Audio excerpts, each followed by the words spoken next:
राधे राधे। राधा रानी की कृपा आप सब पर सदा बनी रहे। आज की इस वीडियो में हम कन्हैया की छठी कब मनाए, कैसे मनाए, उस बारे में जानेंगे। तो चलिए हम अपनी वीडियो शुरू करते हैं। जब बच्चा घर में जन्म लेता है तो उसके छठे दिन हम उसकी छठी मनाते हैं। तो ऐसे ही हम लड्डू गोपाल की भी छठी मनाते हैं। तो 16 अगस्त को हमने जन्माष्टमी का पर्व मनाया था, तो 21 अगस्त को हम गोपाल की छठी मनाएंगे। छठी वाले दिन दोपहर के समय हम लड्डू गोपाल की मालिश करेंगे। जैसे हम परिवार में पैदा हुए छोटे बच्चे की मालिश करते हैं, वैसे ही आप चाहें तो तेल से या घी से या बेबी ऑयल से मालिश कर सकते हैं। हमारे यहाँ बच्चे की मालिश घी से की जाती है, तो हम यहाँ पर लड्डू गोपाल की घी से मालिश करेंगे। उसके लिए हम एक आसन लेंगे, उसके ऊपर कन्हैया को लेटाकर हम घी से हल्के हाथों से कन्हैया की मालिश करेंगे अच्छे से। कन्हैया की अच्छे से मालिश करने के बाद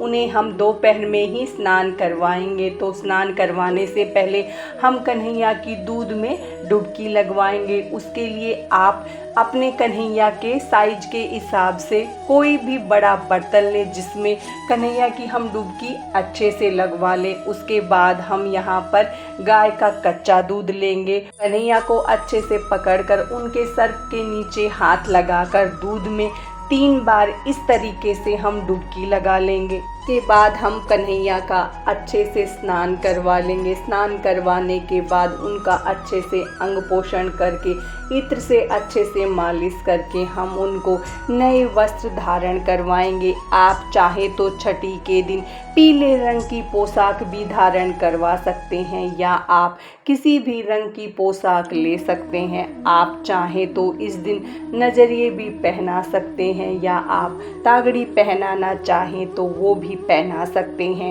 हमने यहाँ पर हमारे कन्हैया को अच्छे से तैयार कर लिया है, उनका अच्छे से श्रृंगार कर दिया है। अब छठी की पूजा हमें शाम के समय करनी होती है, तो शाम के समय हम एक चौकी लगा लेंगे और उस पर लड्डू गोपाल को विराजित कर लेंगे। फिर हम गाय अगर आपके पास है तो उसे भी चौकी पर रख ले। उसके बाद अक्षत का आसन देकर अब हम एक दीपक जला लेंगे। हम लड्डू गोपाल को चंदन से तिलक करेंगे, गाय को तिलक करेंगे और हम दीपक को भी तिलक कर लेंगे। उसके बाद हम सभी को अक्षत समर्पित करेंगे। छठी के दिन कढ़ी चावल का भोग विशेष रूप से लगाया जाता है, तो हमने यहाँ पर कढ़ी चावल ले लिया है और कुछ मीठा ले लिया है। भोग के लिए आपके पास जो भी ऋतु फल हो आप वो ले लें। उसके बाद इनमें तुलसी पत्र अवश्य डालें। उसके बाद हम कन्हैया को भोग अर्पित करेंगे।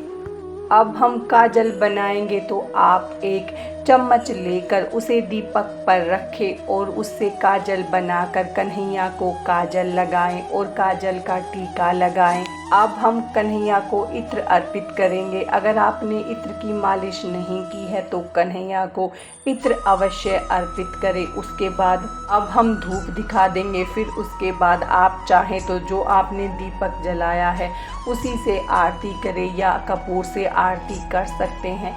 अब हम कन्हैया की आरती करेंगे। आरती करने के बाद अब हम कन्हैया की न्योछावर करेंगे, तो 7 बार हम कन्हैया की न्योछावर करेंगे। आप न्योछावर अपनी श्रद्धा के हिसाब से ले सकते हैं। के बाद हम कन्हैया की नज़र उतारेंगे, तो आप उसके लिए साबुत लाल मिर्च ले और थोड़ा सा नमक हाथ में लेकर उल्टी तरफ घुमाते हुए कन्हैया की अच्छे से नज़र उतार ले। और छठी की पूजा करने के बाद आप लड्डू गोपाल को झूला अवश्य झुलाएं। उसके बाद हम हाथ जोड़कर भगवान से क्षमा याचना करेंगे। ऐसे हम अपनी छठी की पूजा संपूर्ण करेंगे। आज की इस वीडियो में बस इतना ही। राधे राधे।